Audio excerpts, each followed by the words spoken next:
Welcome to Health, Wealth, and Legacy. I'm your host, Sam Abdallah. Our goal is to bring leaders, thought leaders, education to inspire, empower, and motivate you to expand your mindset, grow, and live your best possible life in the areas of health, wealth, financial freedom, and legacy. Welcome. I'm here with Ronald from Property Pathways. Correct. Property Pathways is a company that is a one-stop shop for homeowners, real estate investors needing building permits, design, and let me know if I'm missing anything, Ronald, but you work with homeowners, real estate investors, contractors, other professionals. Tell us a little bit what you do, about yourself, how you got into this business. Yeah, awesome. My apologies there. I'll just have to turn off my other screens here. So we here at Property Pathways, we primarily focus on working with real estate investors that are looking to get architectural designs and building permit services for their properties that they're purchasing that are going to be converted into multifamily residential. But over the years, we have expanded. So we have been in operation for 6 years. And in the past 6 years, we have grown a lot, right? So our real estate investor pool has grown significantly, but we have also worked a lot with new homeowners. So we do new builds. We also work with homeowners that have homes and they're adding additions on or placing decks, either second story additions, rear yard additions, side yard additions. So we help a lot of those type of homeowner type clients as well. And of course, we work predominantly with real estate investor focused agents, right? So that's where a lot of our business come from. Very similar like yourself, Sam. So we work with real estate investor agents and they basically would connect us with a lot of their clientele. And in doing so, that's how we're able to forge strong bonds with our real estate investor focused clients. Not to mention contractors. Contractors are a different breed of clients, but we like working with them. Some of them know what they're doing, others don't really know a whole lot. So it's an interesting group. So we definitely work with a few different group of people. But ultimately, we here just like to add value in what we're doing. And even though we do architectural design, I like to say we're a technology company because we implement all the technology that we possibly can to help enhance the end user experience. Awesome. So how does that show up when when you talk about adding a lot of value? So it definitely helps with, I guess we'll start here. Why is it important for someone to consider adding additional income or suites for an investor or even a homeowner right now to consider doing that with your company? Oh, yeah, absolutely. Well, I think where our clients are coming from to begin with is that they're either looking to invest in real estate to create a stream of income, right? And you're well aware of that. And then secondly, I mean, some homeowners are really doing it to extend their existing living quarters for possibly housekeeping, possibly extended family, caregivers, and so forth. So we have certainly found that. And then there's a third group, a growing group of people that are actually purchasing properties and they're doing what is called house hacking, right? So they're hacking these homes, meaning they're renovating the entire home, converting it into 2-unit dwellings. And then they're basically renting out a portion of that home, whichever one of the dwellings, could be the upper or the lower unit. And basically that's supplementing their mortgage payments. So that's where our clientele are coming from. So, we have seen that to be extremely advantageous to be able to offer quality service that support in delivering that end goal of creating these livable suites. So that's the value that we really bring to the marketplace. That's okay, great. So there's definitely a lot of planning and architectural drawings, making sure that things get approved. There's lots of things that you know about zoning in different areas and regulations and all that. Oh, yeah. How do you create synergy with what do you do to create synergy with the contractor to make sure that they're on page with the drawings? How does that work when it comes to that? Oh, wow, that's actually a loaded question because it really begins all the way. It begins Yeah. from the moment the client is purchasing a property. So I will get to the contractor piece of this, but I'll try to break this down succinctly as I possibly can here. But when it comes to purchasing a property, a realtor is oftentimes going to send us an address, Once they send us an address, then we will then do what is called a suitable review. That suitable review encompasses all the nuances. So it's essentially a feasibility sort of review, where it is we look at all the zoning requirements, parking requirements, setback requirements, whether or not the property is located in a conservation area, whether it's in a heritage area, whether there are easements on the property. Like we'll look at where the fire hydrant is and so forth. So essentially, we want to make sure that the property is suitable, right? So we call it suitable review. Now, once we have completed a suitable review, we create a video recording, a short 3 to 5 minute video recording containing this information. Then we send this off to our clients. They would then review it. And when I say our clients, I'm talking about you, a realtor or a contractor that we might be working through with the client. Now, once we have gotten that zoning and the client purchases the property, they engage our service. We then come out to site and we do a site measurement and we do an on-site consultation. Now, that on-site consultation, of course, we extract all the information. And then, of course, we prepare permit drawings. When the permit drawings are prepared, then we, of course, submit to the building department. The building department review those drawings. And then, of course, once those drawings are issued, and I'm going to use the word issued and not approved, and I'll tell you why, because when drawings are issued by the building department, remember the city still has the right to revoke your permit if something was missed during the review process. So when a permit is issued, of course, we walk that through with the contractor and we explain to the contractor what needs to be done. Now, think of the architectural drawings and your building permit application and all the supporting documents as your manual for building these units, right? Just like your computer comes with a manual, your phone comes with a manual, I think, right? And most other electronic stuff comes with a manual. Well, guess what? Your building really does not come with one, but that's what we create, a building manual for the end users and contractors to use as a tool to get this thing built, right? So hopefully that kind of answers your question. Yeah, that makes a lot of sense. So it creates a lot of guesswork out by creating a blueprint literally as well for what you can create. In the event someone sees, and I know that sometimes you go to the different sites and mapping and all that, you look at the zoning. Right. If they would like to create additional use that maybe is not part of maybe it's vague that zoning does allow it, and maybe it's not.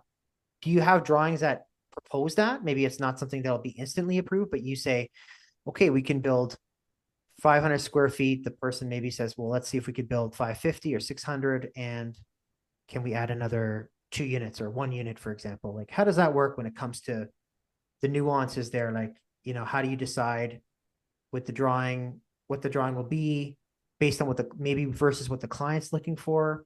Does that make sense? Mm-hmm. Oh yeah, absolutely. That makes a lot of sense. And I'll be honest that like we get that question all the time. But what that question kind of take the form in it kind of comes in this form. They'll say like, I just purchased a property with an existing unit. What do I need to do? Right? And it's often called a legal non-conforming. Right? I'll say the whole idea of a legal non-conforming, there's a lot of misconceptions surrounding that. And the reality is it kind of falls into 3 categories. I'll try to break this out real quickly here. The first category is a property that you purchase that needs a unit and you must get a building permit. Right? So you have basically an unfinished basement and you need to put a building permit, you need to get a building permit in order to construct or install a secondary dwelling unit. The second category of projects is a project that is quote unquote legal non-conforming. This property, and I say quote unquote because I'll then tell you what's a true legal non-conforming, a property that you have purchased that was finished. Right, it's a finished project. There was no permits pulled for the rental space that is finished. And you now need to go through the building permitting process. You still need to apply for a building permit and have everything brought up to code. And it still needs to comply with the current existing zoning bylaws. Right, so that's the second category of properties. And then your third category of property is really looking at properties that have been in existence since, and forgive me if I'm wrong here with this, but I think it's July 14th, 1995. If your property existed before that and was operated as a legal rental unit, then you just have to basically provide records to prove that, as well as some sort of affidavits from someone that can confirm that, right? So that's kind of the three categories that of projects that people sort of come to us with. Now, the thing is, when you come to us with a project, if it does not comply with zoning bylaws, which is kind of the main driving thing, this really determines what a particular plot of land can be used for. If for some reason your property does not comply with the existing zoning bylaw, then we oftentimes turn our back and walk away.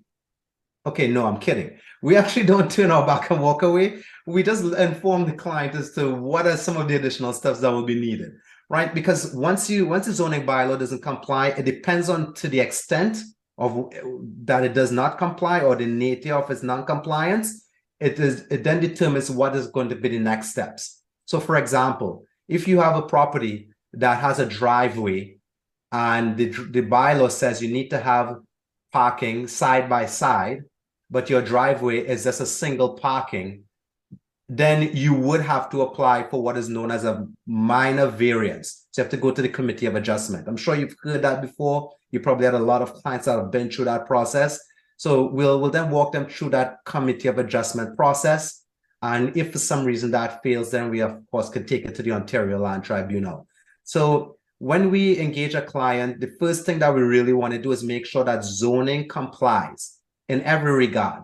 Because even though it may seem silly to the untrained person, why does the parking need to be, 2.5 meters or 7 feet for a parking spot? My car is not that big, right? That might seem silly, but because it's a law, it's the bylaw, right? You by law need to have that, or else it will be considered unlawful. So we help clients from the onset of the zoning bylaw review to get all the information they need, so that way we can then begin to talk about design, layout, and OBC requirements and so forth.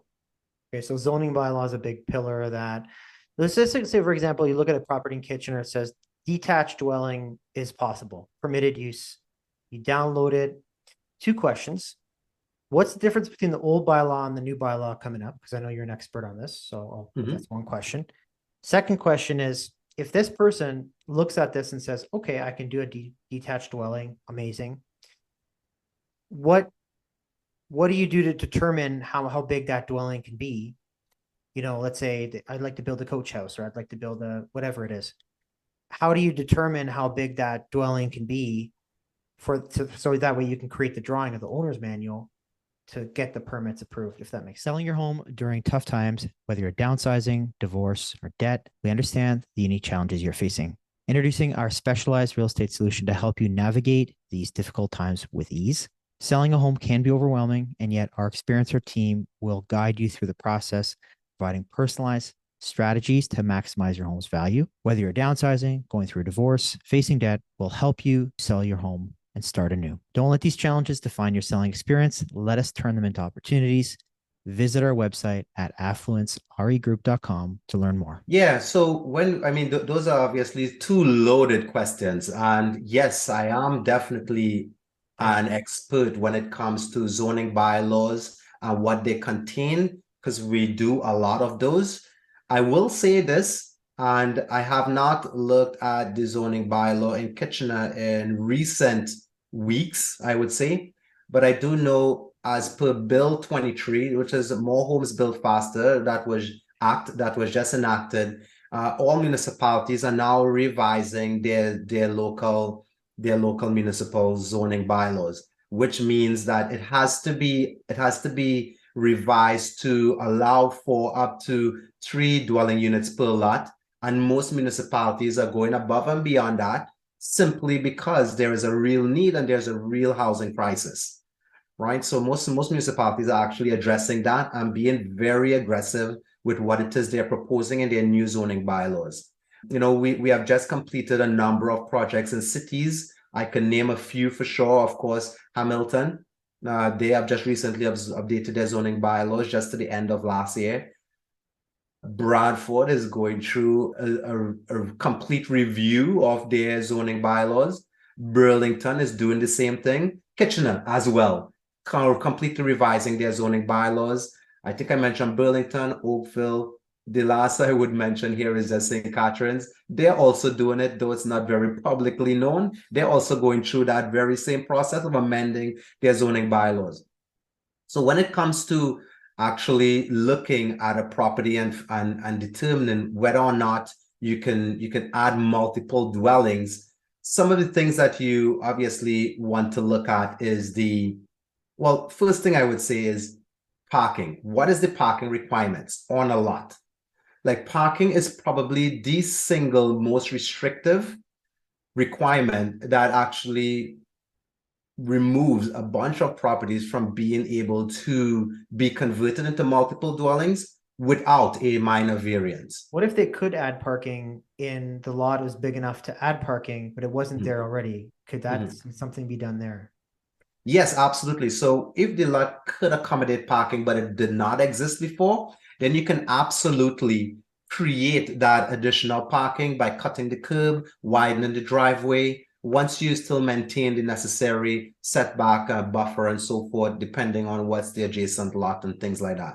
So if it's a interior lot, you basically can go all the way up to the property line with your driveway in most cases. In some cases, if your property is adjacent to like a school or some sort of commercial property, there might have to be a little bit of a buffer in between your driveway as well as the property line. But that's one of the core requirements that absolutely needs to be looked at when you're creating these units. Now, I mean, so far we have really been looking at just zoning requirements, right? But I want to talk about this whole idea of these triplexes. So a lot of these properties today, or zoning bylaws, are allowing for now 3 residential units in a single building, right? This is huge. This is huge for real estate investors, but it's also huge for even homeowners, right, that are looking to create sort of a multi-generational housing setup, right? So it's really advantageous, but there are some limitations that all of these properties have, right? And just to name a few of them from a servicing standpoint, so we're not even looking inside the building, right? Just from the exterior side, water and electricity. You can't actually have a building without those 2 things. And if you're going to actually serve a triplex, and if you're going to serve a triplex with electrical and water, you oftentimes need, it has a higher demand, so you need to get more power and more water to the property. So that's oftentimes a limitation that needs to be addressed, but it could be limited depending on whether the actual city has the capacity to increase that type of service to your property. Okay. Yeah, we actually had a client when he bought a single family, he's turning into a triplex, and he said the same thing. You had to upgrade the water. It was definitely the water line was something he had to take into account for sure. So you mentioned that there's definitely a need for housing, more homes built faster act. Where is this showing up right now? And why is it important that we're increasing housing? Like, what trends are you seeing right now with your services being in demand, more people building, et cetera? Yeah, absolutely. So I actually think like it's great for the entire industry. So of course there's a little bit of I would say a headwind that I guess the real estate sector is facing, obviously with interest rates that were going up, like 8 interest rate hikes in 2022, and that really slowed the market. But based on current projections, it's like we have reached the bottom of the market.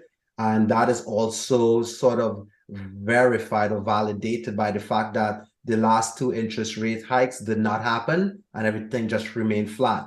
So that's starting to bring a lot of interest back into the market.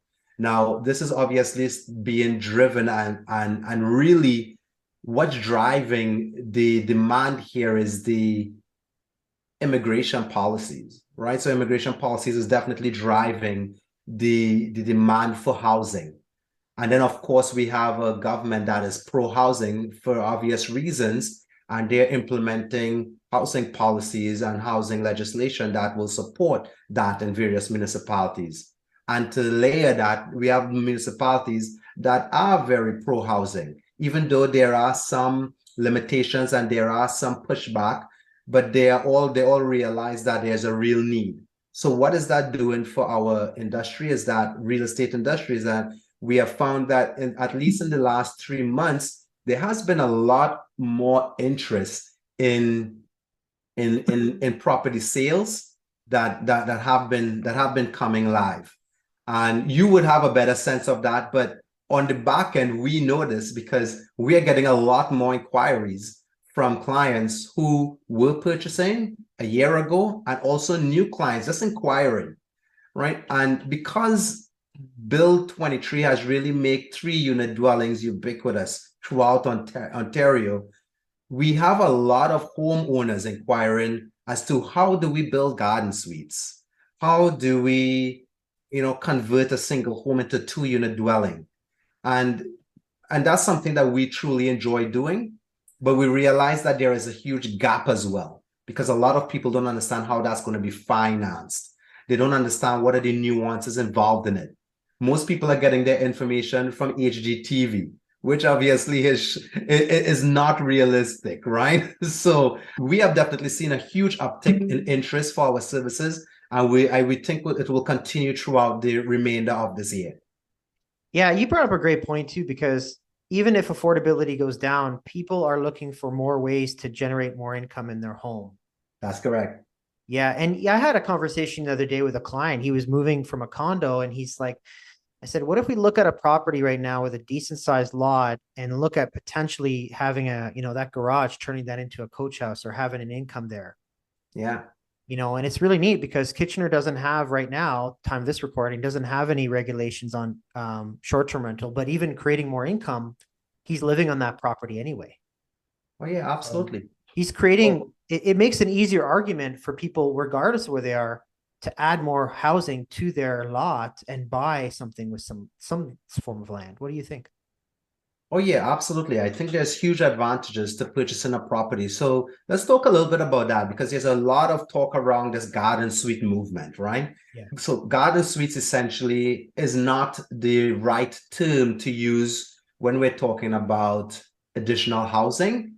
So garden suites are really designed to do exactly that, be a suite for a farmer or a garden that is really a temporary or transient type of housing model, right? So farmers in the past, like out in rural areas, owners of land, they would actually have garden suites to house sort of migrant workers who would come to, pick apples or whatever that was. So that was very transient, right? Gotcha. Now that time has changed. So now the government is not asking for garden suites. What they're asking for is additional residential units. That can be in a detached format. So now that's what is being classified as a garden suite. Now, you may have also heard laneway housing also kicked around as well, which is a real thing too, right? Right. Yeah. And you see a lot of people when they see a garage or they see a decent sized lot, they say, Yeah. what can I do with this? Can I add an additional dwelling? And I think there's a better use for it as far as instead of garden suite, because that could be a little misleading.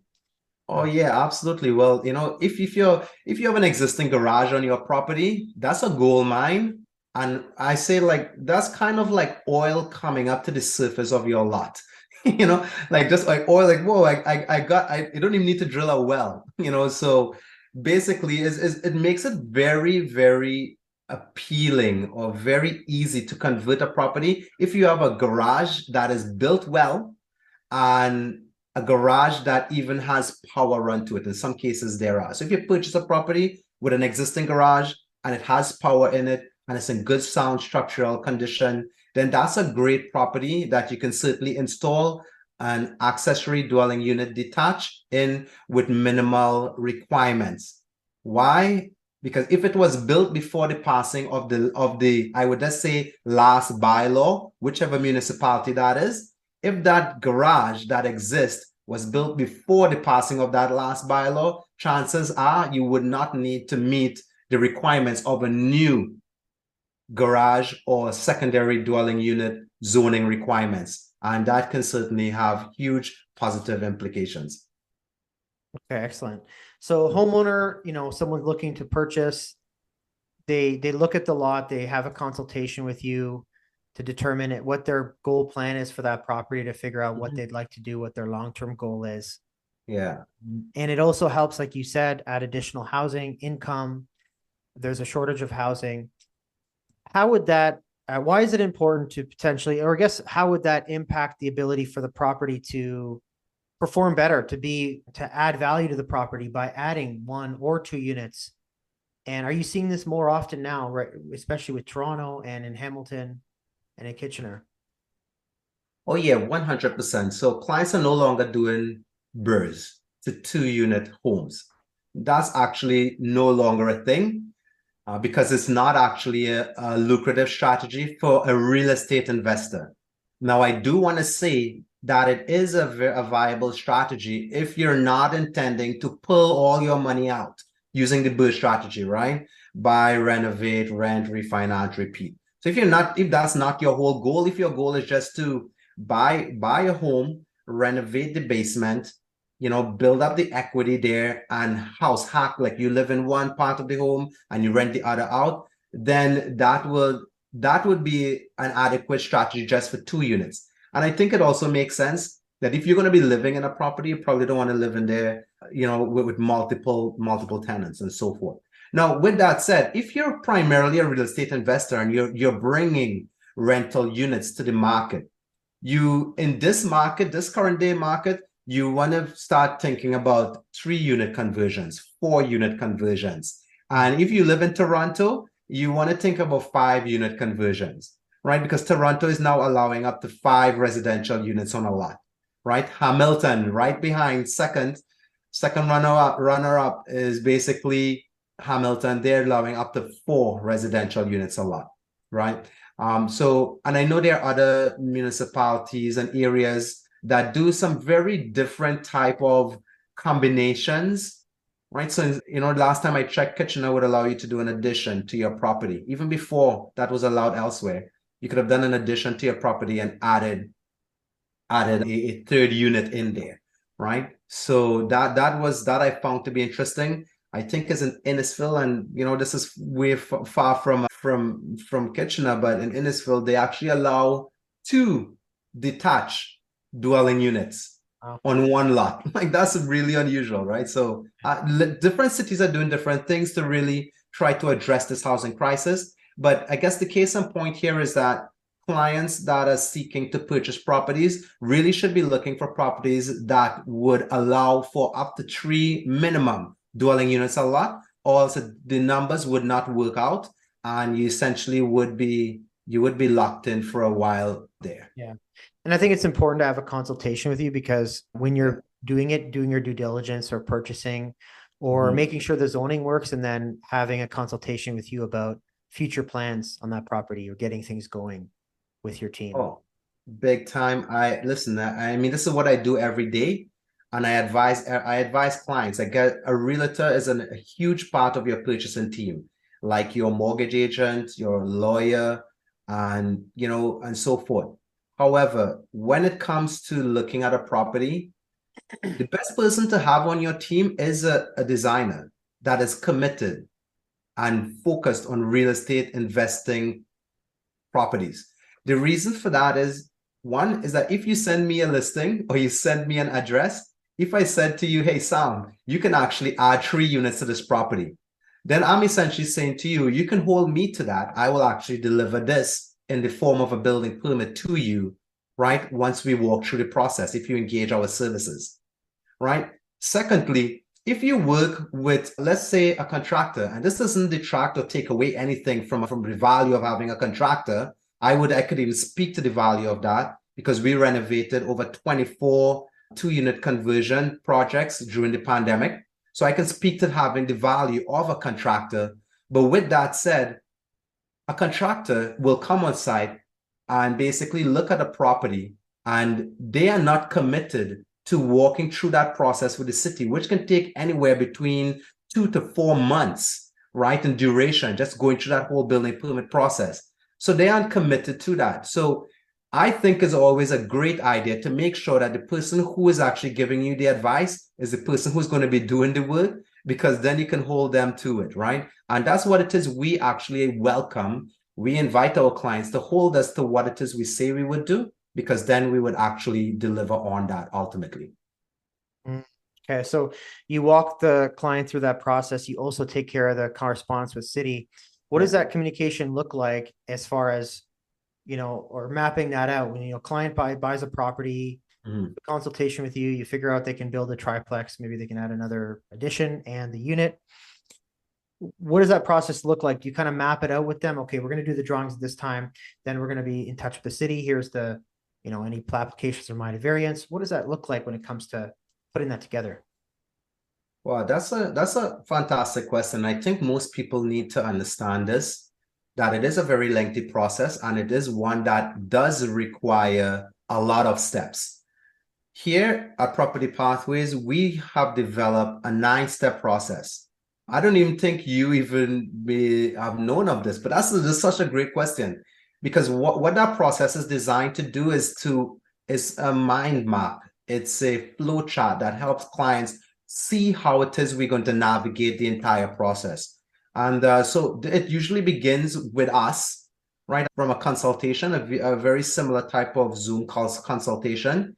Then we move on to a client onboarding where we send necessary forms, owner's authorization, a proposals for review, and so forth, as well as a suitable recording of their property so that they know we are committed to delivering on their property end goal, their investment end goals, because we have put it on a recording. And of course, so we send that to the clients. That's our second step. Then the third step is, of course, the execution of the agreement and scheduling of the site measure.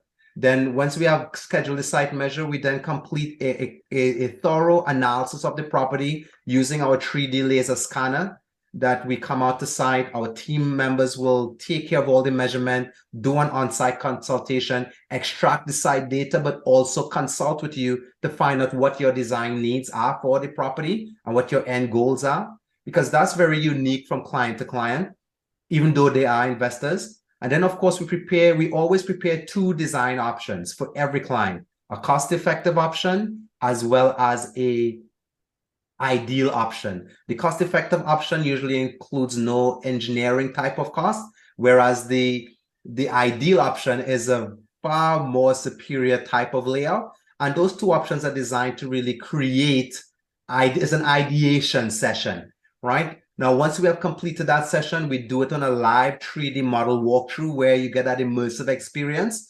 Now, once we have completed that, then we, of course, we then complete what we call a hybrid option. Because during that call with the client, they oftentimes have suggestions. So we create a third option that we send to them.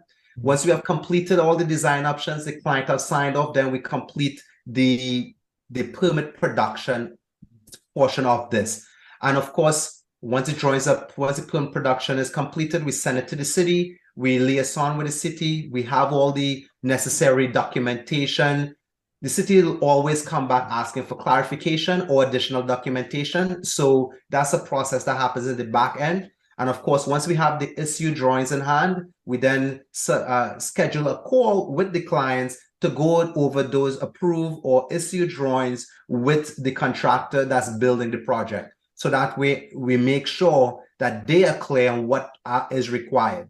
So that's kind of the process we take every client through. And that may seem a lot, but that's really not even a fraction of what actually is happening in the background. But it's at least a good way for clients to know what they're getting involved with, right?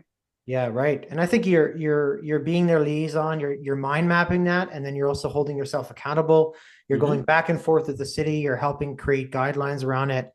It seems like a lot of these clients, they're understanding the general idea, they get it under contract, Yeah. they don't have to do any rezoning, they purchase the property, then they come to you and go through this process. Is that what I'm understanding correctly? Exactly. So they don't know the process. Most clients don't, and even the clients that do actually still don't understand the nuance of it. The city is obviously a government agency. The building department, it's a government agency, so there are a lot of processes involved, and it just takes a long time to go through that process. But we walk clients through, so we offer an end-to-end, right, full cycle project, end-to-end done for you process. So once you engage our services for a project, and I won't even say design, I'm saying once you engage our services, we provide not only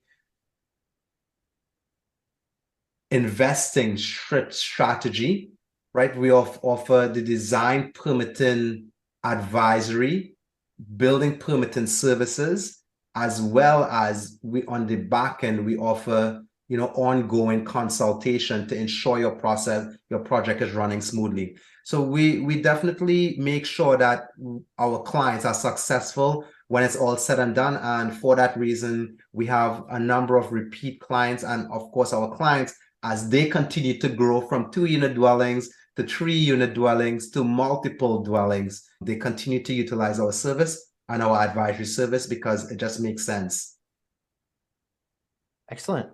So when you talked about new builds, like how are you helping builders scale? I know you just briefly, you can touch on that because you mentioned you're helping them get to 2 to multi, maybe do more projects with you. How are you helping them scale? Because it seems like you're an end-to-end service. You have, a great way to liaison with them. You're holding the contractor accountable as well. Yeah. How do you help builders scale? Because I know you touched on that in one of your discussions here. Yeah, absolutely. So when we work with clients, what actually allows a client to scale? First thing is the selection of the site, the property that they're looking at.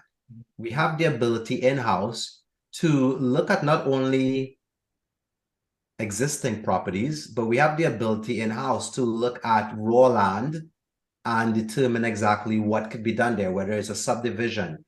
We have taken clients through minor variance applications, Ontario land applications, pre-consultations for larger developments, and we have navigated the entire environmental assessment process, phase 1, phase 2, phase 3. So we have a lot of depth of understanding of those processes. So when a client comes to us with an address, or not even an address, that's a goal in mind. Of course, we tell them that they need to first consult with a realtor, right? Because a realtor will really help them find the property that they need. But once they're on the hunt, right? They're looking for this property. We engage them at that point to help them find the property that will deliver the highest and best use, right? So that's of course that's one of those terms that's being kicked around.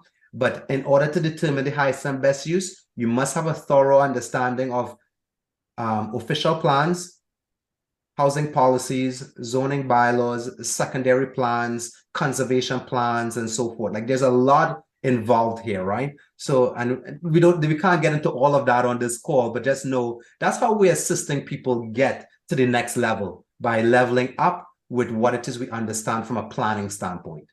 Excellent. We have a presentation with you that we did, so we're going to have that as another episode released. So there's some good nuggets in there. Now, for your individual city, your project, your goals, speak with Ronald. So Ronald, where can people find Property Pathways so that we can reach out to you if they need help?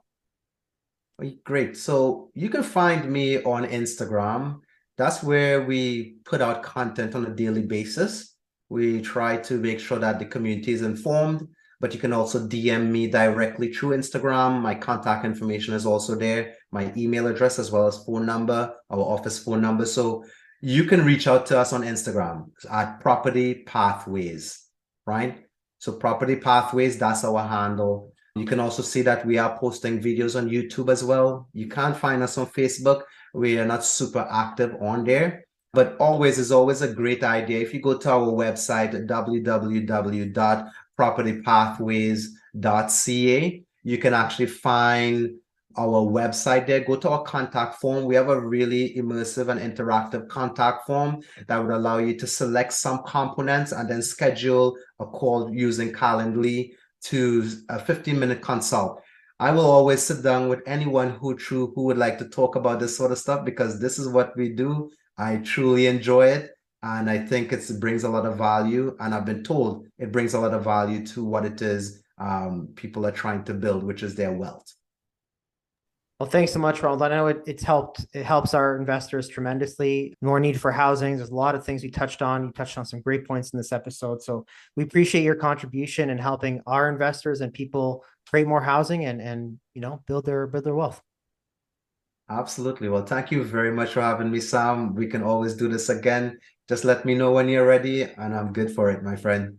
Thanks so much, Ronald. You have an amazing day. You too. Thank you. Thank you so much.